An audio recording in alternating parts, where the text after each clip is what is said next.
The future of the Washington Wizards just got a whole lot brighter. The Wizards won the NBA draft lottery, securing the #1 pick in next month's draft and a chance to land the next face of the franchise.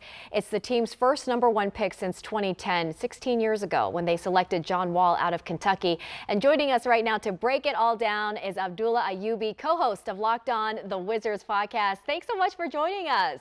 Of course, it's an exciting time, Annie, to be a Wizards fan. It really is. I mean, the DMV is buzzing. I want to ask you, what was your reaction when the Wizards got that #1 overall pick last night? And just how big of a moment is this for the franchise? Well, to start it off, originally I was excited the fact that this team got the top 4 pick.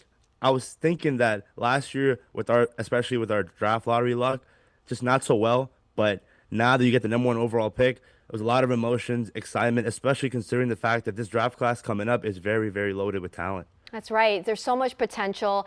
There are already whispers, though, about the possibility of trading that pick. Why would Washington consider that, you think, and what could be the upside if they explored that route?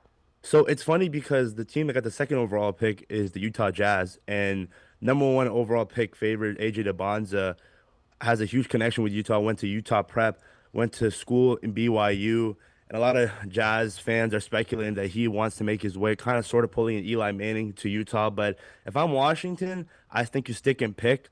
I think AJ DeBonza is a future superstar, Andy, and I understand that Utah could offer a load of picks and potentially another player.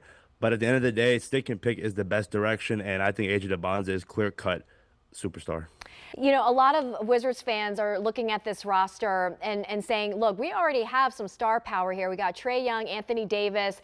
We just haven't really seen that group fully healthy together. How different could this team look next season if everyone's available and they add the top pick into the mix?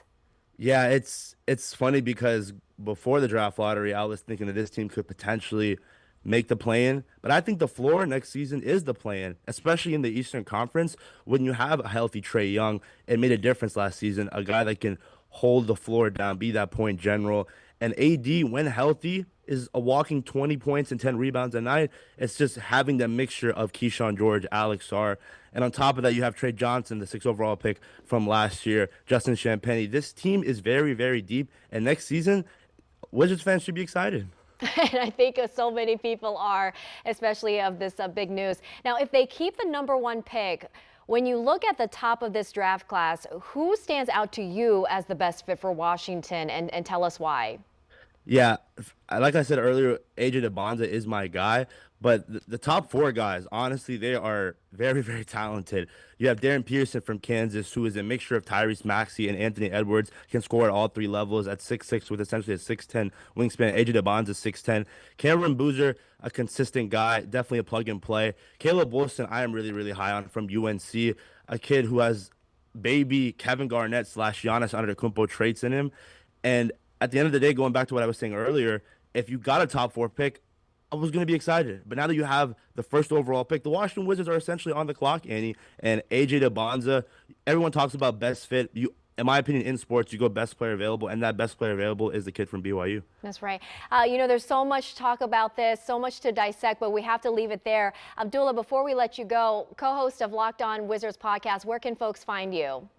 Yeah, Locked On Wizards on YouTube, Spotify, any streaming platform, Instagram, TikTok, Twitter. I am Abdullah Ayyubi, my co-host, Ben Strober. It was funny because he was hosting a live lottery show on 106.7 The Fan, and I was doing a live by myself, and we were just screaming. Every DC fan, this is definitely a new era. Be excited.